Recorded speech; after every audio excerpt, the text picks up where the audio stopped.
জাহান্নামের অতল গহ্বরে আগুনের ছোঁয়া লাগে এক ধরনের গাছ হয়, কাঁটাযুক্ত দুর্গন্ধযুক্ত একটা গাছ, এটার নাম জাক্কুম। জেনে রাখবেন। কি নাম? জাক্কুম। বিশ্বনবী বললেন তিরমিজির বর্ণনায়, জাক্কুমের একটা টুকরা যদি আল্লাহ দুনিয়াতে ফেলে, পুরো দুনিয়াটা দুর্গন্ধে সয়লাব হয়ে যাবে। পুরো দুনিয়ার মানুষগুলো জাক্কুমের গন্ধে ওই জায়গায় শেষ, পুরো দুনিয়াটা নষ্ট হয়ে যাবে। ওই কাঁটাযুক্ত জাক্কুম তাদেরকে দেয়া হবে, ক্ষুধার চোটে জাক্কুমই খাইতে শুরু করবে। আহা, খেতেও পারবে না, গিলতেও পারবে না, এবার কয় পানি দাও। জাহান্নামীদের জন্য 4 ধরনের ঝর্ণা আছে।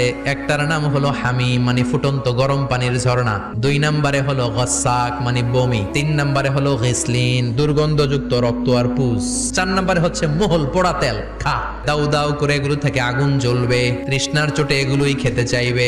এগুলোর পেয়ালা যখন মুখের সামনে আসবে, এগুলোর উত্তাপে গালের গোশত, চোখের গোশত, কপালের গোশত গুলো ঝলসে ঝলসে পানির মধ্যে পড়ে যাবে। তৃষ্ণার চোটে না পেরে ওইটাই গিলবে, যেখান দিয়ে বেরোবে কেটে ছিঁড়ে শেষ হয়ে যাবে। দিস ইজ জাহান্নাম। আমরা জাহান্নাম থেকে পানাহা চাই। চিল্লায়